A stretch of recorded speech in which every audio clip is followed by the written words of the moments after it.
اللہ اللہ رحمان، اللہ اللہ رحمان، اللہ اللہ۔ بسم اللہ الرحمن الرحیم۔ السلام علیکم ناظرین، آپ دیکھ رہے ہیں پروگرام ماہ رمضان معرف قرآن میں آپ کا میزبان محمد ارسلان فاروق۔ ناظرین، آج کا ہمارا موضوع ہے اسلام میں جہاد۔ جہاد اسلام میں تصور، فلسفہ جہاد کیا ہے، اس کا تصور کیا ہے، مقصد کیا رہا جہاد کا اور کیا ہونا چاہیے۔ کیا آج جو جہاد کو سمجھا جا رہا ہے کہ یہ شاید امن اور عدم تشدد کے متضاد ہے، کیا واقعی ایسی کوئی بات ہے؟ مغرب میں انتہا پسندانہ سوچ اور دہشت گردی کو جہاد کیوں سمجھا جاتا ہے، اس کے اوپر آج کے پروگرام کے اندر بات کریں گے۔ جہاد ماضی کے اندر جو جہاد ہوتے رہے، اسلام کی تاریخ کو اگر اٹھا کے دیکھیں اس وقت کے جہاد میں اور آج کس قسم کے جہاد کی ضرورت ہے۔ کیا جہاد قلم کے ذریعے سے بھی کیا جا سکتا ہے، زبان کے ذریعے سے بھی کیا جا سکتا ہے، اپنے نفس کے اوپر مجاہدہ کر کے یہ بھی ایک جہاد کی ایک قسم ہو سکتی ہے کہ نہیں ہو سکتی؟ اس کے اوپر آج کے پروگرام کے اندر پوری تفصیل کے ساتھ بات کریں گے۔ میرے ساتھ مہمان شخصیات تشریف رکھتی ہیں۔ پیرزادہ برہان الدین احمد عثمانی صاحب تشریف رکھتے ہیں، میں بہت مشکور ہوں آپ کا سر، آپ پروگرام کے اندر جوائن کیا۔ ان کے ساتھ تشریف رکھتے ہیں سید ضیاء اللہ شاہ بخاری صاحب، میں آپ کا بہت مشکور ہوں ضیاء صاحب، آپ نے ہمیں پروگرام کے اندر جوائن کیا۔ میں ہدیہ نعت کے لیے وسیم حسین چشتی سے درخواست کروں گا کہ وہ ہدیہ نعت پیش کریں، پھر ہم اپنی گفتگو کا آغاز کرتے ہیں۔ صلی اللہ علیہ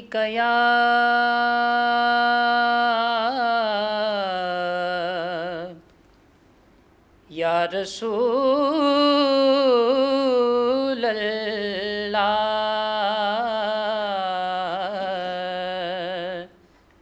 وسلم علیک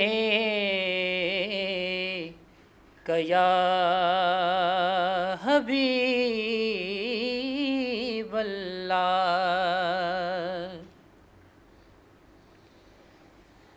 روک لیتی ہے آپ کی نسبت،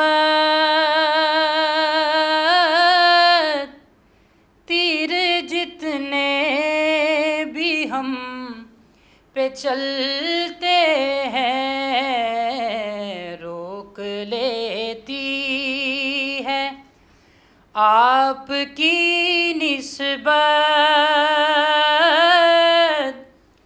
تیر جتنے بھی ہم پہ چلتے ہیں، یہ کرم ہے حضور کا ہم پر، یہ کرم ہے حضور کا ہم پر،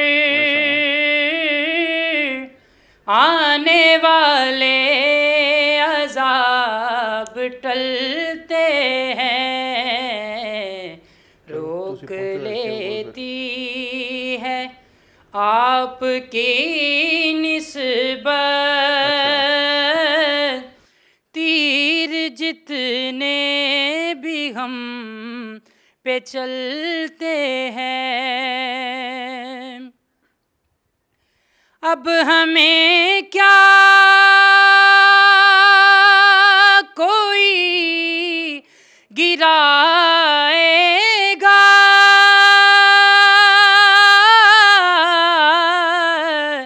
ہر سہارا گلے لگائے گا۔ اب ہمیں کیا کوئی گرائے گا، ہر سہارا گلے لگائے گا۔ ہم نے خود کو گرا لیا ہے وہاں، ہم نے خود کو گرا لیا ہے وہاں، ارے گرنے والے جہاں سنبھلتے ہیں، ہم نے خود کو گرا لیا ہے وہاں گرنے والے جہاں سنبھلتے ہیں، یہ کرم ہے حضور کا ہم پر، آنے والے عذاب ٹلتے ہیں، اپنی اوقات صرف اتنی ہے، کچھ نہیں بات صرف اتنی ہے، اپنی اوقات صرف اتنی ہے،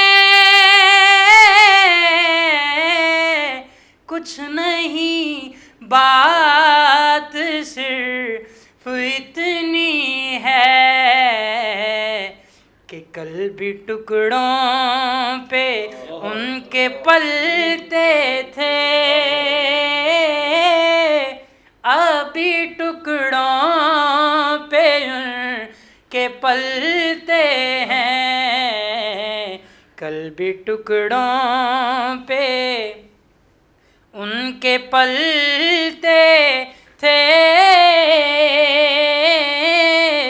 ابھی ٹکڑوں پہ ان کے پلتے ہیں، روک لیتی ہے آپ کی نسبت، تیر جتنے بھی ہم پہ چلتے ہیں۔ بہت خوب، ماشاءاللہ ماشاءاللہ، بہت شکریہ وسیم حسین چشتی صاحب، آپ نے ہدیہ نعت پیش کیا۔ میں پیرزادہ برہان الدین احمد عثمانی صاحب آپ کے پاس آنا چاہوں گا اور ضیاء اللہ شاہ بخاری صاحب سے گفتگو کا باقاعدہ آغاز کرتے ہیں۔ حضرت یہ فرمائیے گا کہ اسلام میں جہاد کا جو بیسک کانسیپٹ ہے وہ وہی ہے جو آج سمجھا جاتا ہے کہ شاید جنگ کرنی ہے، قتال کا معاملہ ہے، یا اسلام فلسفہ جہاد کچھ اور بیان کرتا ہے؟ بسم اللہ الرحمن الرحیم۔ میں سب سے پہلے محترم فاروقی صاحب، سچ ٹی وی کا اور سچ ٹی وی کی پوری ٹیم کا شکریہ ادا کرتا ہوں اور مبارکباد پیش کرتا ہوں کہ سچ ٹی وی نے ایک مرتبہ پھر رمضان عظیم و شان کی اس خوبصورت نشریات کو، اپنی اس روایت کو قائم رکھا ہے، اور آج اس ضمن کے اندر یہ اسلام اور جہاد کے عنوان سے جو نشست آپ نے رکھی ہے، اور آپ کا جو سوال ہے اس کے متعلق میں عرض کروں گا کہ ہمارے ائمہ میں ایک مشہور بزرگ گزرے ہیں، علامہ راغب اصفہانی رحمۃ اللہ علیہ۔ علامہ راغب اصفہانی رحمۃ اللہ علیہ جو ہیں، انہوں نے اس جہاد کے متعلق یہ لکھا ہے کہ جہاد کی 3 قسمیں ہیں۔ جہاد کی ایک قسم تو وہ ہے کہ جو براہ راست دشمن کے ساتھ جو ہے وہ ایک جنگ کی صورت ہے جس کو ہم قتال بھی کہتے ہیں۔ ایک جہاد کی دوسری صورت ہے کہ جو شیطان اور اس کے پھیلائے ہوئے فساد کے تقابل کے اندر جو ہے وہ ایک جد و جہد کی جاتی ہے، اور تیسری قسم ہے کہ جو انسان اپنے نفس کے شر کے خلاف جو ہے وہ جد و جہد کرتا ہے۔ ہم آج کا جو موضوع ہے، جیسے اسلام کے متعلق یہ بات بڑی عمومی سی ہے کہ اسلام آج کا مذہب ہے، اسلام آج کے دور کے اوپر جو ہے وہ توجہ دیتا ہے، اور جو آج بات گزر رہی ہوتی ہے، جو آج بات چل رہی ہوتی ہے، جو آج کا ماحول ہوتا ہے، اسلام اسی کو فوکس کرتا ہے۔ اور نبینا علیہ الصلوۃ والسلام نے بھی ہمیں جو شریعت مطہرہ عطا فرمائی ہے وہ ہمارے حال پر زیادہ جو ہے وہ مرکوز ہوتی ہے، وہ ہمیں حال کا سبق دیتی ہے۔ جہاد کو اگر ہم آج کے حال کے تناظر کے اندر دیکھنا چاہیں تو جہاد کو حال کے تناظر کے اندر ہم دیکھیں تو مفتی شفیع صاحب عثمانی رحمۃ اللہ علیہ نے جب 1965 کی جنگ تھی، ان دنوں میں ایک کتابچہ لکھا الجہاد کے نام سے۔ اس کے اندر مفتی شفیع صاحب عثمانی رحمۃ اللہ علیہ نے یہ بات لکھی کہ رباط یعنی سرحد یعنی بارڈر جو ہے اس کی حفاظت کرنا اور اس کی پہرے داری کرنا، یہ بھی عین جہاد ہے۔ میں قبلہ ان چیزوں کے اوپر آنا چاہوں گا۔ میں چاہ رہا تھا کہ اگر ہم اس کے لغوی معنی سمجھ لیتے، اس کو بنیادی طور پہ جو سمجھا گیا ہے سخت محنت و مشقت ہے، طاقت و استطاعت ہے، کوشش اور جد و جہد ہے، میں چاہ رہا تھا کہ اس کا پہلے فلسفہ جو تھا بنیادی طور پہ وہ مختصراً بیان کرتے، پھر ہم آگے بڑھ کر پورے پروگرام کے اندر جو ہے وہ اس کی قسموں کے اوپر اور دیگر مراحل کے اوپر بات کرتے ہیں. ٹھیک جی. یہ جو جہاد کا بنیادی وہ ہے، جیسے آپ نے فرمایا ہے کہ یہ ایک جد و جہد ہے. یہ جو آپ کے تقابل کے اندر کوئی چیز ایک سخت عنوان سے آپ کے سامنے آ رہی ہو اور اس کے لیے آپ کو ایک محنت کر کے آگے چلنا پڑتا ہے. اب یہ محنت جو ہے وہ ظاہر ہے قتال کی ایک صورت ہے، براہ راست آپ ویپن ہاتھ نکالتے ہیں، اس کی کئی صورتیں ماضی میں بھی تھیں اور حال میں بھی اور مستقبل میں بھی ہوگی، اس کی جد و جہد ہے. لیکن اس کے ساتھ ساتھ جو آج کے عہد کی ضرورت ہے، جو ماضی قریب کے اندر بھی رہی ہے اور ماضی بعید میں بھی ساتھ ساتھ چلتی رہی ہے، وہ ہے قلب و کرتاس کا جہاد. قلب و کرتاس کا جہاد، جس کے ذریعے سے قوموں کی تربیت کی جاتی ہے، قوموں کو بنایا جاتا ہے اور قوموں کو آگے لگایا جاتا ہے. تو قوم کو بنانا اور قوم کی تربیت کرنا یہ ایک قلب و کرتاس کا جہاد ہے، ایک جد و جہد ہے جو ہمیشہ سے جاری و ساری رہا ہے. اور ہمارے علماء اکرام جو ہے، مشائخ اعظام جو ہے، یہ منبر و محراب سے بھی اس کام کو جاری رکھے ہوئے ہیں اور کتاب کی صورت کے اندر اور لٹریچر کی صورت کے اندر بھی یہ جہاد جو ہے تسلسل کے ساتھ جاری و ساری ہے. بالکل ٹھیک ہے. میں سید ضیاء اللہ شاہ بخاری صاحب آپ کے پاس آنا چاہوں گا. سر میں ایک جگہ پڑھ رہا تھا کہ جہاد کا جو بنیادی طور پر مفہوم ہے وہ یہ ہے کہ کسی بھی امر خیر کی جد و جہد جس میں انتہائی طاقت اور قوت صرف کی جائے اور حصول مقصد کے لیے ہر قسم کی تکلیف اور مشقت برداشت کی جائے، جہاد کہلاتی ہے. اس کے اندر جو فلسفہ تھا، جو بنیادی طور پہ جو سمجھا جاتا ہے کہ شاید یہ جہاد جو ہے اس سے مراد قتال ہے، جنگ کرنا ہے، لیکن یہ ڈیفینیشن جو ہے وہ جہاد کے کنسیپٹ کو بالکل یکسر مختلف کر دیتی ہے. اس کے اوپر روشنی ڈالیے گا. بسم اللہ الرحمن الرحیم. یقیناً مولانا برہان صاحب نے جس انداز سے آغاز فرمایا بہت خوبصورت تھا، اور جہاد کے حوالے سے جو آپ نے بزم سجائی ہے یقیناً یہ بڑی خیر کی بزم ہے انشاءاللہ. اور انشاءاللہ الرحمن آج کی گفتگو سے جو کتاب و سنت کے دلائل کی روشنی میں ہم انشاءاللہ کریں گے، ناظرین کرام کو بہت ساری رہنمائی انشاءاللہ ثم انشاءاللہ اس حوالے سے اس ٹاپک پر، اس موضوع پر فراہم ہوگی. قرآن مجید فرقان حمید میں اللہ تعالیٰ نے خود ارشاد فرمایا، جو بھی آپ نے سوال کیا اس کے تناظر میں یہ آیہ مبارکہ میں تلاوت کرنے کی ساتھ حاصل کر رہا ہوں کہ وَجَاهِدُوا فِي اللَّهِ حَقَّ جِهَادِهِ وَاجْتَبَاكُمْ، کہ اللہ پاک کی راہ میں جہاد کرو اور اتنا جہاد کرو، اتنا جہاد کرو کہ جو جہاد کرنے کا حق ہے.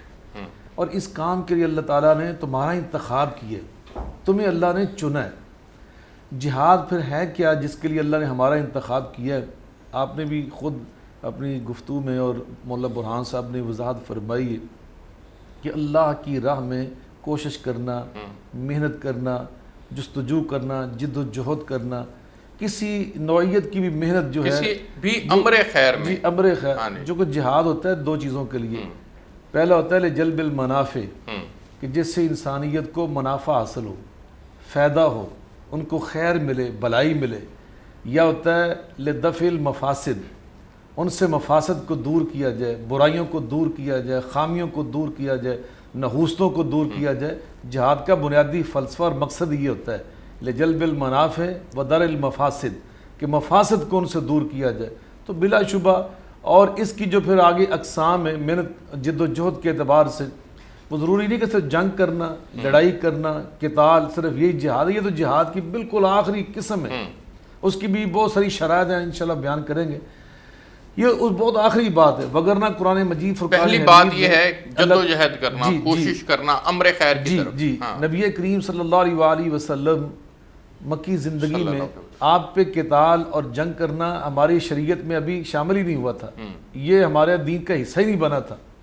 اس دور میں سورہ الفرقان نازل ہو رہی ہے اور اللہ تعالیٰ نبی کریم علیہ الصلوۃ والسلام سے فرما رہا ہے وَجَاهِدُهُمْ بِهِ جِهَادًا كَبِيرًا. ہم نے جو آپ کو قرآن مجید فرقان حمید عطا کیا ہے، اس کے ساتھ آپ ان لوگوں کے ساتھ جہاد کبیر کریں. اللہ. مشرکین مکہ، سرداران قریش کے حوالے سے اللہ تعالیٰ نبی کریم علیہ الصلوۃ والسلام سے فرما رہا ہے کہ میرے محبوب کریم علیہ الصلوۃ والسلام، ہم نے آپ کو جو یہ کتاب مبارک دی ہے، یہ کتاب لا زوال دی ہے، یہ کتاب حق ہادی جو دی ہے، اس کے ذریعے آپ ان کے ساتھ جہاد کبیر کریں. وہ جہاد کبیر کیا تھا؟ تبلیغ تھی، تعلیم تھی، کتاب و سنت، کتاب اللہ کی نشر و اشاعت تھی. آپ اس کی تعلیم دے رہے تھے، تبلیغ کر رہے تھے، دعوت دے رہے تھے. تو گویا تبلیغ کرنا، تقریر کرنا، کلمہ حق کہنا، لوگوں کو اللہ کی طرف بلانا، یہ جہاد کبیر ہے، میرا اللہ تعالیٰ فرما رہا ہے. نبی کریم صلی اللہ علیہ وآلہ وسلم کسی جابر حکمران کے سامنے کلمہ حق کہنا. ابھی یہ حدیث کا عرض کرنے لگا. نبی کریم علیہ الصلوۃ والسلام نے فرمایا, سنن داؤد کے اندر حدیث ہے, جاہد المشرکین باموالکم وانفسکم والسنتکم. آقا علیہ الصلوۃ والسلام فرماتے ہیں ایک جہاد ہوتا ہے شرک کے خلاف مال کا. اب مال جنگ تو نہیں ہے نا, جو مال دے رہا سخی اللہ کی راہ میں, وہ تو بڑا چندہ دے گھر بیٹھ گیا, وہ تو لڑ نہیں رہا.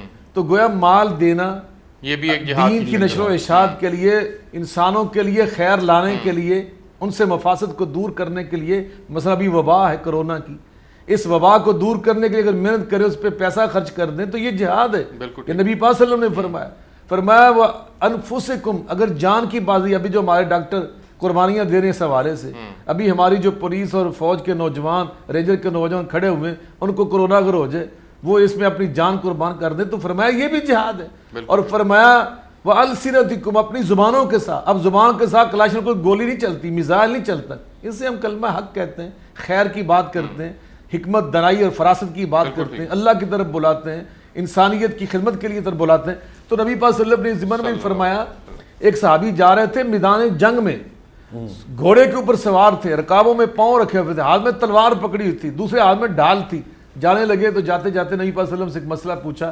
عرض کر دیں ای الجہاد افضل یا رسول اللہ صلی اللہ علیہ وسلم, میرے آقا مولا علیہ الصلوۃ والسلام ایک مسئلہ تو بتا دیں, جہاد کی جو اقسام ہیں. گویا صحابی کا سوال دلالت کر رہا ہے کہ نبی پاک صلی اللہ علیہ وسلم کی تعلیم کے نتیجے میں صحابہ کی یہ ذہن سازی ہو چکی تھی کہ جہاد کی ایک قسم نہیں ہے, جہاد کی کئی اقسام ہیں. اسی لیے اس نے یہ سوال پوچھا کہ ان اقسام میں سب سے اعلیٰ, سب سے بہتر, سب سے افضل قسم کون سی ہے؟ تو نبی پاک صلی اللہ علیہ وسلم موقع کی مناسبت تو یوں محسوس ہوتی ہے کہ آپ اس کی دل جوئی فرماتے ہیں, اس کی دلداری فرماتے ہیں, کہتے ہیں اس سے بڑا جہاد کون سا ہے؟ جدھر جا رہے ہو ہاتھ میں تلوار پکڑ کر, جہاں پکف ہو کر, ہتھیلی پہ اپنی جان رکھ کے جا رہے ہو, اس سے بڑا جہاد. لیکن چونکہ آپ پیغمبر ہیں, نبی ہیں, سچ بولنے اور آپ صادق و امین ہیں, اس لیے آپ نے وہ بات کہی جو اللہ کا دین تھا, شریعت تھی, جو کتاب و سنت کی بات تھی. آقا فرماتے اگر سب سے افضل جہاد پوچھتے ہو تو وہ یہ ہے, کلمۃ حق عند سلطان جائر. اللہ, کسی جائر سلطان کے سامنے کلمہ حق کہنا یہ سب سے بڑا جہاد ہے.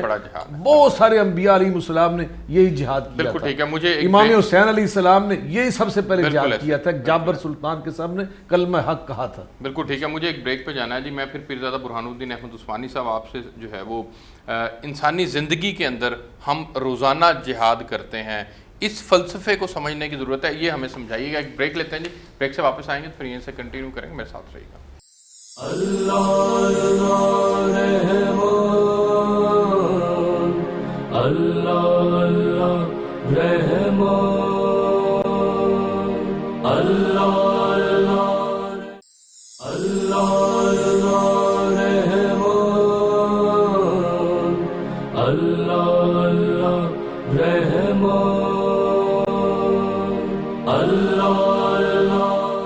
جی ویلکم بیک ناظرین.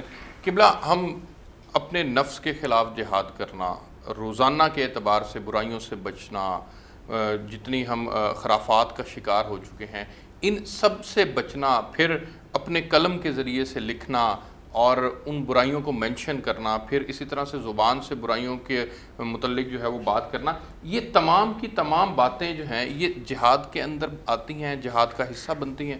اس کے اوپر روشنی ڈالی. جی یہ بات آپ کی بالکل درست ہے. اور پہلے بھی میں جہاں سے بات شروع کر رہا تھا امام راغب اصفہانی رحمۃ اللہ علیہ کی, انہوں نے بھی جو تیسری قسم جہاد کی بیان کی ہے وہ یہی ہے کہ انسان کا اپنے نفس کے خلاف, نفس کا جو شر ہے اس کے خلاف جد و جہد کرنا. اور یہاں پہ ضمن میں ایک بات عرض کرتا چلوں کہ جیسے اب یہ رمضان عظیم الشان کا مہینہ چل رہا ہے, اس کے متعلق آقا کریم علیہ الصلوۃ والسلام کی حدیث مطالعہ ہے کہ شیطان جو ہے وہ جہنم کے گڑھوں کے اندر باندھ کر ڈال دیا جاتا ہے, مگر اس کے باوجود بھی جو ہے وہ کچھ فساد دنیا کے اندر برپا ہو رہا ہوتا ہے اور کچھ چیزیں ہو رہی ہوتی ہیں. تو یہ اصل میں یہ ہے کہ شیطان تو بند کر دیا جاتا ہے, مگر وہ جو آپ کا پوائنٹ ہے کہ انسان کا جو نفس ہے, نفس کا جو شر ہے, وہ اس کو اس خرابی کے اوپر مائل کرتا ہے.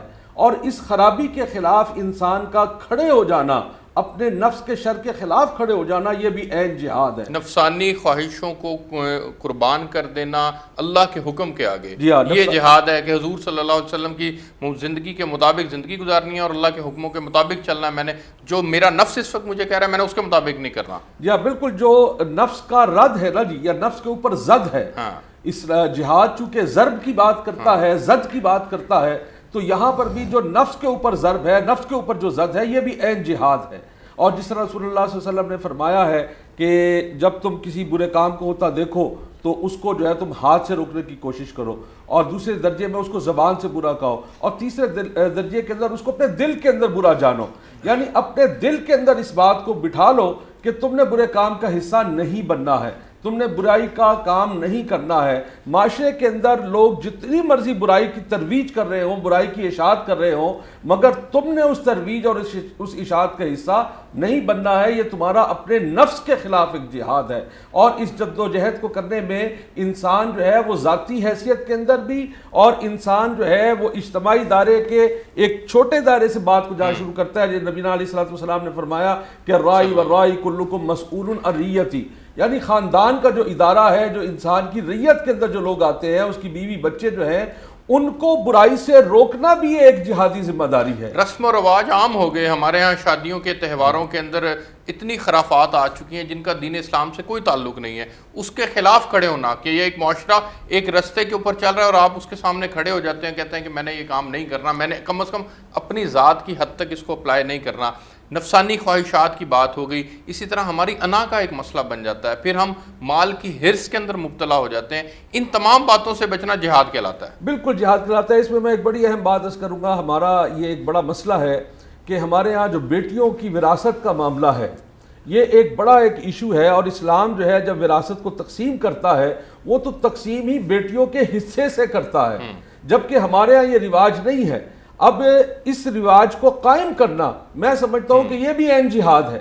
اس رواج کو قائم کرنا یہ بھی عین جہاد ہے کہ ہم اپنی مال و دولت جو کہ ہماری ملک کے اندر کسی بھی ذریعے سے وہ آ رہے ہیں، اور اس کا حصہ جو ہماری بیٹیوں کا، ہماری بہنوں کا ہے، اس کا حصہ ہم ان تک پہنچائیں، اور جو بھی کوئی حقدار ہیں ان کا حق ہم تک پہنچائیں۔ میں کل ایک کتاب کے اندر حق وراثت کے حوالے سے پڑھ رہا تھا کہ ایک بڑا بھائی ہے، باپ نے وراثت کی تقسیم نہیں کی ہے، اور ایک نارمل معمول کے مطابق یہ ہوتا ہے ہمارے معاشرے کے اندر کہ باپ کی وہ ساری چیزیں بڑے بھائی کے اوپر شفٹ ہو جاتی ہیں، باقی بھائی تھوڑے چھوٹے ہوتے ہیں، معصوم ہوتے ہیں، اور وہ سب کے اوپر قابض ہو کر بیٹھ جاتا ہے۔ اب اس بڑے بھائی کے لیے یہ جہاد ہے اپنے نفس کے خلاف کہ وہ چھوٹے بچوں کو جو کہ یتیم ہے، اور قرآن بھی یہی کہتا ہے کہ وہ یتیموں کا اگر وہ ان کا حق نہیں دیتا تو وہ یتیموں کا حق مارتا ہے۔ اس حق کو مارنے سے اپنے آپ کو روکنا، اپنی ذات کو اس برائی سے روکنا، یہ بھی عین جہاد ہے۔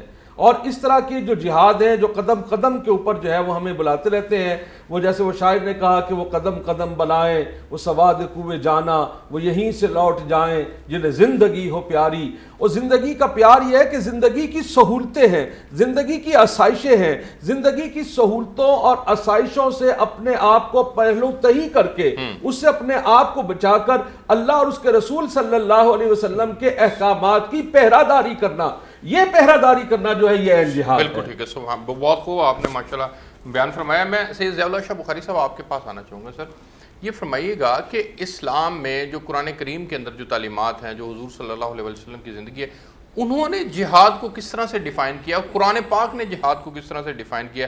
کیا وہی کچھ ڈیفائن کیا جو آج ہم سمجھ رہے ہیں کہ قتال اور جنگ جو ہے وہ سب سے آخری سٹیج ہے، اس سے پہلے کئی اور طرح کے جہاد ہیں، یا پھر جہاد کچھ اور ہے جو حقیقت میں سمجھا جاتا ہے کہ جنگ کرنا ہے؟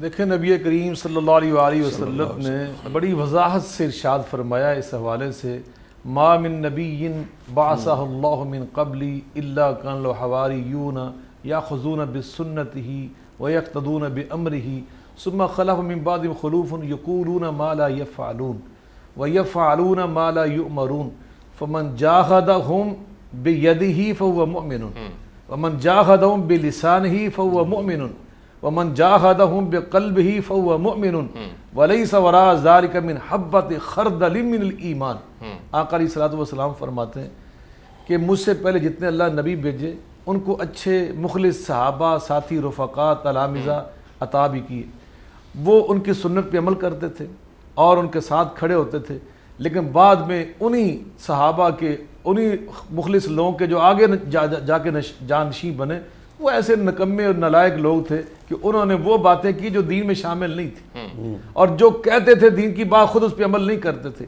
فرمایا اس طرح کے بے عمل لوگ، دو رخ رکھنے والے لوگ اگر میری امت میں پیدا ہوں تو ان کے ساتھ جو جہاد کرے گا نا اپنے ہاتھ سے وہ بھی مومن ہوگا، جو جہاد کرے گا اپنی زبان سے وہ بھی مومن ہوگا، جو جہاد کرے گا اپنے دل سے وہ بھی مومن ہوگا، جو دل سے بھی جہاد نہیں کرتا فرمایا اس کے دل میں رتی کے دانے کے برابر بھی ایمان نہیں رہتا، ایک ذرہ رائی کے دانے کے برابر بھی ایمان نہیں رہتا۔ تو یقین جانیے نبی پاک صلی اللہ علیہ وسلم نے بالکل وضاحت فرما دی، فمن رأى منکم منکرا فلیغیر بیدہ فإن لم یستطع فبلسانہ فإن لم یستطع فبقلبہ وذلک اضعف الایمان۔ تو یہ برائیوں کو روکنا، برائی کا مطلب اللہ کی بغاوت، نحوست کا کام جس سے انسانیت کو فائدہ نہ ہو نقصان ہو، اس طرح کاموں کو روکنا ہاتھ سے، زبان سے، دل کی نفرت سے، یہ سب جہاد کی اقسام ہیں۔ بالکل ٹھیک۔ اب جو ہمارے گناہ سے نفرت، اللہ کی مخلوق کو دھوکہ دینا، فراڈ کرنا، جیسے ابھی مولانا برہان صاحب فرما رہے تھے وراثت نہ دینی، یعنی کسی کا حقوق غصب کرنا، ان ساری چیزوں سے نکلنا اور اپنے آپ کو اللہ کی تعلیمات کا پابند بنانا، اللہ کی غلامی میں لے کے آنا، یہ بھی جہاد ہے۔ اسی نبی صلی اللہ علیہ وسلم ہر خطبہ جمعہ میں یہ پڑھا کرتے وَنَعُوذُ بِكَ مِن شُرُورِ أَنفُسِنَا وَمِن سَيِّئَاتِ أَعْمَالِنَا۔ اللہ قرآن میں فرما رہے وَمَا أُبَرِّئُ نَفْسِي إِنَّ النَّفْسَ لَأَمَّارَةٌ بِالسُّوءِ إِلَّا مَا رَحِمَ رَبِّي۔ انسان کا نفس جو ہے یہ بھی انسان کو شر کی طرف لے کے جاتا ہے، تو اپنے نفس پہ قابو پانا یہ بھی ایک جہاد ہے۔ بالکل ٹھیک ہے لیکن جی مولانا میں اس میں سوال یہ کرنا چاہتا ہوں کہ ایک جہاد یہ ہے اور ایک جہاد وہ ہے جس کے ذریعے سے جنگ کی جاتی ہے، جس میں جنگ کا حکم ہے، وہ قرآن اس جہاد کو کس طرح سے ڈیفائن کرتا ہے؟ دیکھیں جب مدینہ شریف میں ریاست قائم ہو گئی، اب وہ ریاست جس میں عدل تھا، انصاف تھا، خوشحالی تھی، مساوات تھی، آزادی ضمیر، یہ ساری نعمتیں جو ایک انسانی اعلیٰ معاشرے میں ہوتی وہ ساری ایک ماڈل اور نمونہ پیش کر دیا گیا۔ اب اس ریاست کو جو انسانیت کی خدمت کر رہی تھی اور بلا تفریق تھی، صرف مسلمانوں کے لیے نہیں، جو غیر مسلم یہاں وہاں یہودی آباد تھے، نجران کے عیسائی وہاں پہ آ کے شامل ہو گئے، ان سب کے لیے رحمت تھی، مساوات تھی، محبت تھی، اور زندگی گزارنے کا سارا تحفظ موجود تھا، جان مال عزت آبرو جائیداد پراپرٹی اولاد سب کا تحفظ تھا۔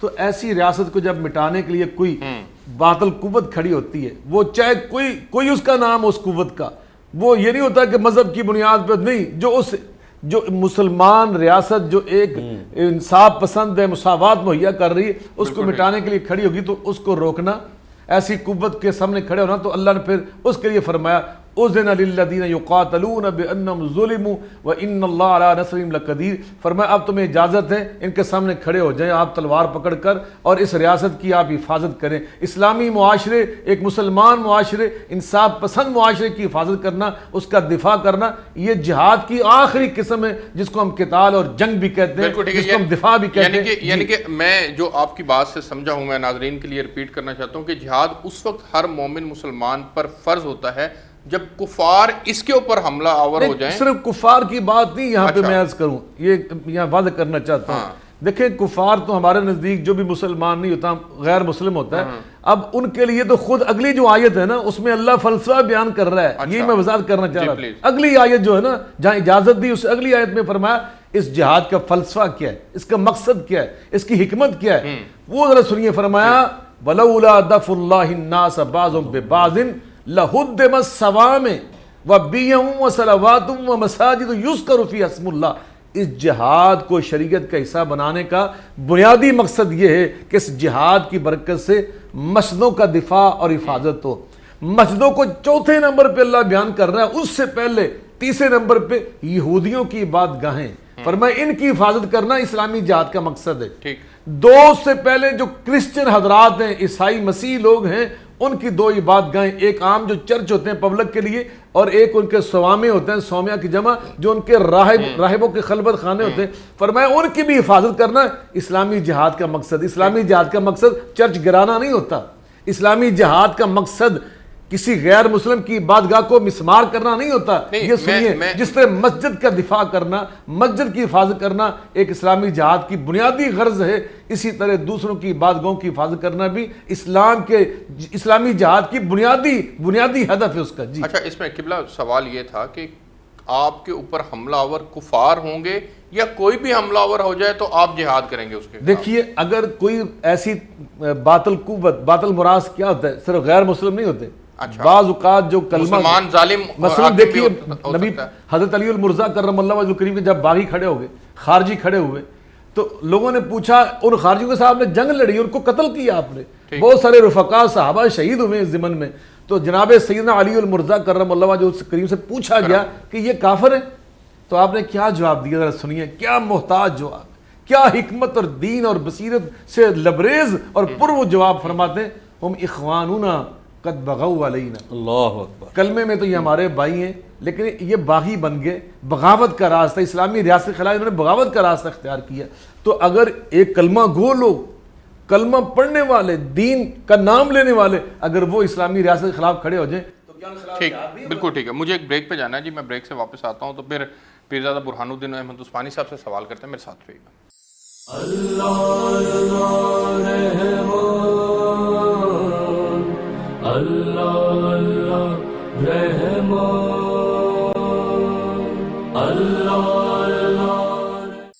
اللہ رحمان، اللہ اللہ رحمان، اللہ اللہ۔ جی ویلکم بیک ناظرین۔ حضرت قرآن پاک میں لفظ جہاد جو ہے وہ 32 مرتبہ استعمال ہوا ہے، لیکن ساتھ جہاد فی سبیل اللہ یہ لفظ بھی ساتھ اس کی قید بھی دے دی گئی ہے۔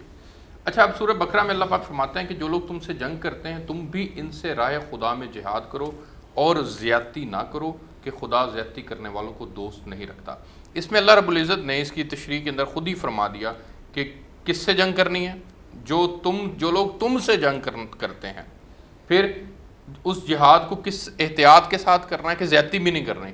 تو یہ جو جہاد کا لفظ قرآن کے اندر اللہ بیان فرماتے ہیں اور فی سبیل اللہ کے ساتھ جوڑ دیا ہے، جس کو علامہ صاحب بھی ابھی فرما رہے تھے، اس کو اور اس سورہ بقرہ کی جو آیت ہے، اس دونوں کو باتوں کو جو ہے آپس میں جمع کیا جائے تو پھر ہمارے سامنے نتیجہ کیا نکلتا ہے کہ ہم نے جہاد جو کرنا ہے بیسیکلی بنیادی طور پر وہ اپنے ریاست کے تحفظ کے لیے کرنا ہے، کہ ہم پر کوئی حملہ آور نہ ہو، ہم کسی کی ریاست میں مداخلت نہیں کریں گے، کسی کے اسلام، یا یوں کہہ لیں ون لائنر میں کہتا ہوں کہ اسلام کی اشاعت یا اس کے پھیلاؤ کے لیے ہم بلا وجہ گھروں سے نہیں نکلیں گے اور دوسرے ملک کے اوپر، دوسری ریاست کے اوپر حملہ آور نہیں ہوں گے، اس سے منع کیا گیا اسلام نے۔ جی میں اس پہ عرض کرتا ہوں کہ جی یہ جو جہاد ہے اس میں دو چیزیں ہیں یہاں پہ جو ہم نے کی ہیں، ایک جہاد اور ایک جہاد فی سبیل اللہ۔ ایک پہلی چیز یہ ہے کہ جہاد جو ہے ہم نے وہ کس کے خلاف کرنا ہے اور کس کے لیے کرنا ہے، کس کے خلاف کرنا ہے اور کس کے لیے کرنا ہے۔ جس کے خلاف ہم نے کرنا ہے، خلاف ہم نے اس کے کرنا ہے کہ جو اسلام کے اوپر حملہ آور ہو، اور کس کے لیے کرنا ہے، معروف کے اندر یہ ہے کہ جہاد جو ہے، جنگ اور جہاد کا ڈفرنٹ یہ ہے کہ جنگ تو وطن کے لیے کی جاتی ہے، جنگ وطن کے لیے کی جاتی ہے، جبکہ مسلمان وطن کے لیے جہاد نہیں کرتا، بلکہ مسلمان کا جو جہاد ہے وہ اس کے مذہب کے لیے ہے، اسلام کے لیے ہے۔ گویا مسلمان کا جو مذہب ہے وہ اس کا وطن ہے، اور وہ اپنے وطن کے دفاع کے لیے، اپنے مذہب کے دفاع کے لیے، جس کو ہم آسان لفظوں کے اندر اسلامی ریاست کہتے ہیں، جس کو ہم اسلامی ریاست کہتے ہیں، وہ اسلامی ریاست پر اگر کوئی حملہ آور ہوگا تو اس کے حملہ آور ہونے کے خلاف ہم جہاد کریں گے۔ اور دوسرا یہ کہ جہاد جو ہم کرتے ہیں، جہاد جو ہے جس طرح سے اسلام نے اپنی تمام تر تعلیمات کے SOPs جو ہے وہ مقرر کیے ہیں اور ضابطے اس کے مقرر کیے، ہر چیز جو ہے وہ ایک ضابطے کے اندر بند کر کے جو ہے وہ ہر فعل کو کیا جاتا ہے۔ اسی طرح سے یہ جہاد بھی جو ہے، یہ جہاد کا جو سب سے بڑا ضابطہ ہے وہ یہ ہے کہ جہاد جو ہے وہ انسان اپنے نفس کی خواہش کے لیے نہیں کرے گا، اپنے لیے مال و دولت جمع کرنے کے لیے نہیں کرے گا، اپنے لیے جائیداد اور زر جمع کرنے کے لیے نہیں کرے گا، بلکہ جہاد جو مسلمان کرے گا وہ فی سبیل اللہ کرے گا، وہ اپنے اقتدار کے لیے نہیں کرے گا، وہ اللہ کی راہ کے اندر جہاد کرے گا، جس کو جیسے محترم شاہ صاحب نے بھی فرمایا ہے کہ جب وہ اللہ کی راہ کے اندر جہاد کرے گا تو پھر اللہ کے بتائے ہوئے اصول، ضابطے اور قواعد وہ اس کے پیش نظر رہیں گے، اور وہ قواعد جیسے شاہ صاحب نے بتایا ہے کہ مساجد جو ہے ان کا احترام جو ہے وہ چوتھے درجے پر آتا ہے، اور اس سے پہلے یہودیوں کی عبادت گاہیں ہیں، اس سے پہلے عیسائیوں کی عبادت گاہیں ہیں، اور عیسائیوں کی عبادت گاہوں سے بھی پہلے ان کے جو راہبین ہیں ان کی جو قیام گاہیں ہیں، یعنی اندازہ کریں کہ اسلام کیسے 120 مقرر کرتا ہے۔ نبینا علیہ الصلوۃ والسلام کے دور کے اندر ایک غالباً غزوہ احد کے موقع کے اوپر یہ ایک واقعہ پیش آیا کہ نبینا علیہ الصلوۃ والسلام جب غزوہ ختم ہو گیا تو آپ علیہ الصلوۃ والسلام میدان کا جائزہ لے رہے تھے۔ اس جائزے کے دوران ایک خاتون کی لاش نظر آئی۔ نبینا علیہ الصلوۃ والسلام نے پوچھا کہ اس کو کس نے قتل کیا ہے؟ یہ تو قتل کرنے کے لیے، قتل ہونے کے لیے یہاں نہیں آئی تھی، یہ تو جنگ لڑنے کے لیے یہاں نہیں آئی تھی۔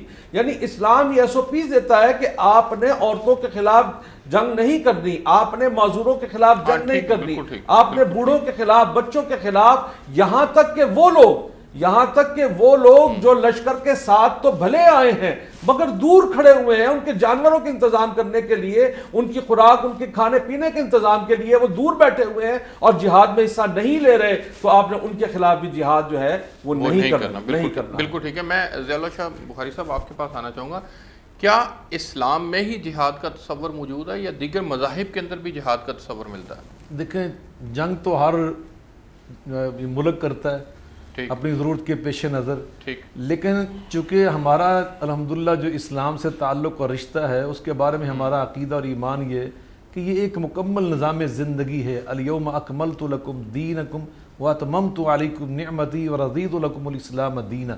تو ہمارا تو یہاں سونا بھی، ہمارا کھانا پینا بھی، یہ سب کے سب عبادت میں شمار ہوتے ہیں۔ جب ہم دل سے نیت کر لیتے ہیں، ہم وضو کرتے ہیں تو بعض اوقات لوگ ہاتھ دھوتے ہیں، ابھی کورونا کی وجہ سے لوگ کہتے ہیں ہر تھوڑی دیر کے بعد ہاتھ دھونے چاہیے، تو ہمیں تو اسلام نے کہا کہ بار بار ہاتھ دھوئیں وضو کی شکل میں۔ اب ان کا ہاتھ دھونا اور ہمارا اس طرح ہاتھ دھونے دونوں میں فرق ہے یا نہیں ہے؟ فرق کیا ہے؟ یہ ہاتھ دھو رہے ہیں عادت سمجھ کر اور ہم ہاتھ دھوتے ہیں عبادت سمجھ کر۔ ہمارا یہ فرق ہے۔ بالکل ٹھیک ہے۔ وہ جنگ لڑتے ہیں کوئی اپنی ضرورت سمجھ کر، اور ہم جب جنگ لڑتے ہیں اللہ کا حکم سمجھ کر، اللہ کی غلامی سمجھ کر، اس کا نام پھر جہاد ہے۔ دیکھیے نبی کریم علیہ الصلوۃ والسلام کے صحابہ کی کیا تربیت کی ہے۔ ایک صحابی رسول سفیر بن کر سپاہ سالار کا اور جرنیل کا دوسرے جا کر جو مد مقابل تھے ان کے سربراہ سے جب ملاقات کرتے تو انہوں نے کہا کیا ہمارے ملک پہ قبضہ کرنے کے لیے آئے ہو مدینے سے اتنی بڑی فوج لے کر؟ کہا نہیں۔ کہا ہمارے مال و دولت پہ قبضہ کرنا چاہتے ہو؟ کہتے نہیں۔ تو پھر کیا لینے آئے ہو؟ کیا مقصد تمہارے جہاد کا، تمہاری اس جنگ کا اور اس ہمارے پاس آنے کا کیا مقصد؟ فرمایا اخراج العباد من عبادت العباد الی عبادت رب العباد۔ ہماری تو غرض صرف یہ ہے کہ بندوں کو بندوں کی غلامی سے نکال کر ایک سچے اللہ کے غلام بنا دیں۔ ہم اللہ کی مخلوق کا استحصال برداشت نہیں کر سکتے۔ استحصال کے خلاف جو جنگ کی جاتی ہے نا، جو لڑائی کی جاتی ہے، جو محنت کی جاتی ہے، اس کا نام جہاد ہے۔ ایسا جہاد قیامت تک جاری رہے گا انشاءاللہ۔ الجہاد ماض علی یوم القیامہ، کہ بندوں کا استحصال نہ ہو۔ باقی رہی جنگ، اس کے لیے بنیادی یہ شرط یاد رکھیے، نبی صلی اللہ علیہ وسلم فرمایا انما الامام جنۃ۔ یہ نہیں کہ فروقی صاحب ایک اپنا جھنڈا لے کے کھڑے ہو جائیں کہ میں جناب جہاد کر رہا ہوں، ایک جناب مولانا برہان صاحب کھڑے ہو جائیں، ضیاء اللہ بخاری کھڑا ہو جائے، نہیں، الامام جنۃ فلیقاتل من ورائی۔ آقا علیہ الصلوۃ والسلام فرماتے ہیں حکمران جو ہوتا ہے نا، یہ ڈھال ہوتا ہے اپنی قوم اور اپنی امت اور اپنی ملت کے لیے۔ اس کی قیادت میں، اس کی سیادت میں، اس کے حکم کے تابع ہو کر جو جہاد کیا جاتا ہے وہ جہاد ہوتا ہے۔ بالکل ٹھیک ہے حضرت، میں آخر میں آپ سے سوال کرنا چاہوں گا کہ ان دونوں قسم کے جہاد اور جہاد فی سبیل اللہ، ان دونوں کے فضائل کے اوپر مختصر روشنی ڈال دیں۔ جہاد کے جو فضائل ہیں نبینا علیہ الصلوۃ والسلام کے اقوال سے بھی اور قرآن عظیم و شان سے بھی ہمیں جا بجا یہ چیزیں ملتی ہیں کہ جو جہاد کے لیے اللہ کے راستے کے اندر نکلتے ہیں، اللہ رب العزت نے ان کے لیے جو ہے وہ جنت کا انعام رکھا ہے، اور ایسی جنت رکھی ہے جن کے نیچے نہریں بہتی ہیں اور جس میں وہ ہمیشہ جو ہے اس کے اندر وہ رہیں گے۔ اچھا، یہاں ایک بات میں ضرور کرنا چاہوں گا آپ کے اس عنوان سے ذرا ہٹ کے، آج کا جو ماحول چل رہا ہے کرونا کا، جیسے شاہ صاحب نے بھی ذکر کیا، میں اس کے ضمن میں ایک بات عرض کرنا چاہتا ہوں، اپنے ناظرین تک ایک بات جو ہے وہ پہنچانا چاہتا ہوں کہ اس سن 8 ہجری کی بات ہے، نبینا علیہ الصلوۃ والسلام نے ایک لشکر روانہ کیا۔ حضرت عمر بن عاص رضی اللہ تعالیٰ عنہ کی قیادت کے اندر جو ہے وہ ایک لشکر بھیجا جو ذات السلاسل کا مارکے کا نام جس لشکر کا جو ہے وہ قرار پایا۔ عمر بن عاص رضی اللہ تعالیٰ جب اس لشکر کو لے کے وہاں پر جو ہے وہ لخم الحدم کے مقام کے اوپر وہاں پہنچ گئے اور دشمن نے ان کا محاصرہ کر لیا، ایسے جیسے زنجیر کا محاصرہ، زنجیر کستی جاتی ہے، اس طرح سے کر لیا۔ تو عمر بن عاص رضی اللہ تعالیٰ نے وہاں اس موقع کے اوپر یہ حکم دیا کہ رات جب اندھیرا ہو جائے تو کوئی چراغ اور کوئی شمع جو ہے وہ، کوئی آگ جو ہے وہ روشن نہ کی جائے، اور یہ 3 دن تسلسل کے ساتھ ہوا۔ اور صحابہ جو آپ کے ساتھ گئے تھے اس سے پہلے اس طرح کی کوئی چیز انہوں نے نہیں دیکھی تھی، انہوں نے اس کو بڑا محسوس کیا. اور پھر چوتھے دن جب دشمن جو ہے وہ محاصرہ چھوڑ کے بھاگ گیا، جب وہ پیچھے جانے لگا تو انہوں نے کہا کہ اب اس کا پیچھا کریں. عمر بن عاص رضی اللہ تعالیٰ نے اس سے بھی منع کر دیا. اور جب پھر واپس مدینہ منورہ آیا کہ نبی علیہ الصلوۃ والسلام سے انہوں نے شکایت کی، شکوہ کیا کہ عمر بن عاص نے اس طرح سے کیا، رات کو ہمیں روشنی نہیں جلانے دی، آگ نہیں جلانے دی، اور پھر جب دشمن بھاگا اس کو پیچھے نہیں جانے دیا. تو عمر بن عاص رضی اللہ تعالیٰ عنہ کو بلایا، نبی علیہ الصلوۃ والسلام نے پوچھا کہ عمر یہ اقدام تم نے کیا کیا؟ انہوں نے بتایا کہ یا رسول اللہ دشمن جو تھا وہ طاقتور تھا، اگر میں آگ جلاتا تو دشمن بھانپ جاتا کہ تعداد میں کتنے ہیں، اور پھر وہ جو ہے ہمارے اوپر چڑھائی کر دیتا. اور جو پیچھے نہیں جانے دیا وہ بھی اسی لیے نہیں جانے دیا کہ جب یہ اس کے پیچھے جاتے ہیں اور دشمن دیکھتا ہے یہ تو تھوڑے لوگ ہیں، وہ پلٹ کر واپس آ جاتے ہیں. نبی علیہ الصلوۃ والسلام نے نہ صرف اس کو پسند کیا بلکہ عمر بن عاص رضی اللہ تعالیٰ عنہ کو دعا بھی فرمائی. اس میں جو نقطے کی بات مولانا برہان صاحب کی اجازت سے دو ٹائم جملے ختم ہو گیا. جی جی دو جملے فضائل کے طور پر عرض کرنا چاہتا ہوں. اللہ قرآن میں فرماتے ہیں وَلَا تَقُولُوا لِمَن يُقْتَلُ فِي سَبِيلِ اللَّهِ أَمْوَاتٌ، جو اللہ کی راہ میں جہاد کرتے ہوئے شہید ہو جاتے ہیں نا، یہ جو ہماری فوج کے نوجوان شہید ہوتے ہیں، فرمایا ان کو میت اور مردہ نہ کہو، یہ اللہ کے ہاں زندہ ہیں. نبی پاک صلی اللہ علیہ وسلم فرمایا رباط یوم او لیلۃ خیر من الدنیا وما فیہا، یہ جو پہرا دیتے ہیں نا ہمارے بارڈر کے اوپر، سرحدوں کے اوپر، فرمایا ان کا ایک دن تمہاری ساری دنیا اور اس کی ساری نعمتوں سے اعلیٰ ہے. میرے آقا فرماتے ہیں اس کا ایک رات کا سونا 60 سنتن 60 سال کی عبادت سے اعلیٰ اور افضل ہے. تو اتنا بڑا ان کا سبحان اللہ. آپ کا مہمانوں کا بہت شکریہ. میں ہدیہ نعت کے لیے وسیم حسین چشتی سے گزارش کروں گا کہ وہ ہدیہ نعت پیش کریں. حدود طائر سدرا حضور جانتے ہیں، حدود طائر سدرا حضور جانتے ہیں. کہاں ہے مولا حضور جانتے ہیں، کہاں ہے عرش مولا حضور جانتے ہیں. بروز حشر شفاعت کریں گے چن چن کر، بروز حشر شفاعت کریں گے چن چن کر. ہر ایک غلام کا چہرہ حضور جانتے ہیں، ہر ایک غلام کا چہرہ حضور جانتے ہیں. کہاں ہے عرش مولا حضور جانتے ہیں. انہیں خبر ہے کہیں سے پڑھو درود ان پر،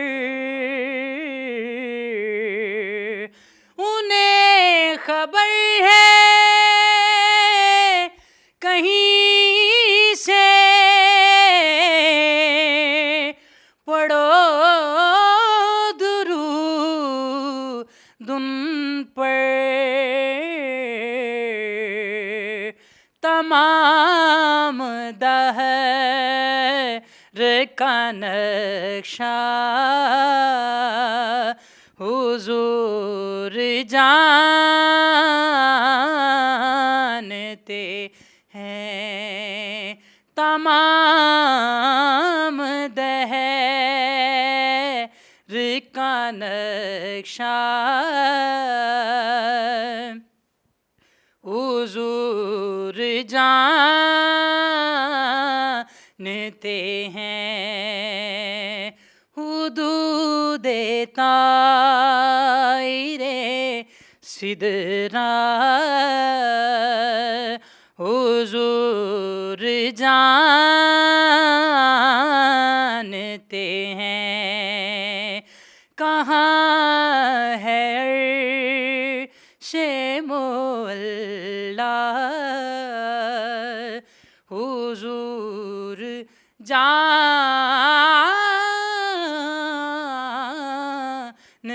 ہیں۔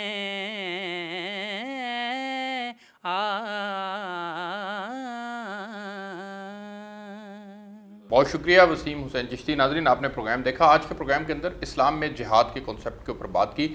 یہ تو بات کو میں سمیٹتے ہوئے آخر کے اندر یہ بات کرنا چاہتا ہوں کہ جہاد سے یہ تو طے ہو گیا کہ ہم نے اپنے نفس کے خلاف جہاد کرنا ہے، اپنی نفسانی خواہشات کو اللہ کے حکم کے تابع اور حضور صلی اللہ علیہ وسلم کے مبارک طریقے کے مطابق لے کے آنا ہے، مال کی حرص سے ہمیں بچنا ہے، یتیموں، بیواؤں، مسکینوں اور دیگر لوگوں کی خیر خواہی کا جذبہ اپنے دل کے اندر پالنا ہے، جو فضول رسم و رواج معاشرے کے اندر عام ہو گئے ان کے خلاف کھڑے ہونا، ان کے مطابق زندگی نہ گزارنا بلکہ اللہ اور اللہ کے حکموں کے مطابق زندگی گزارنا، یہ بھی جہاد کہلاتا ہے۔ اور پھر جس طرح سے حضور صلی اللہ علیہ وسلم کی حدیث کا مفہوم بھی ہے کہ ظالم جابر حکمران کے سامنے کلمہ حق بیان کرنا، یہ بھی جہاد ہے۔ تو آئیے ہم سب مل کر جو ہے وہ اپنے آپ میں یہ طے کریں کہ آج کے بعد ہم نے اپنی زندگیوں کے اندر اللہ رب العزت کے حکموں کو اور حضور صلی اللہ علیہ وسلم کے مبارک طریقوں کو زندہ کرنا ہے، اور اس کے لیے ہمیں چاہے جس طرح سے کے بھی حالات کا سامنا کرنا پڑے، جس طرح کی بھی مشکلات کا سامنا کرنا پڑے، جس طرح سے بھی ہمیں اپنی نفسانی خواہشات کو قربان کرنا پڑے، ہم وہ کرنے کے لیے تیار ہیں۔ یہی اسلام کا بنیادی فلسفہ ہے جہاد ہے۔ اب تک کے لیے اس پروگرام سے اتنا ہی، آپ سے کل ایک نئے پروگرام کے ساتھ ملاقات ہوگی، تب تک کے لیے اجازت دیجیے، اللہ حافظ۔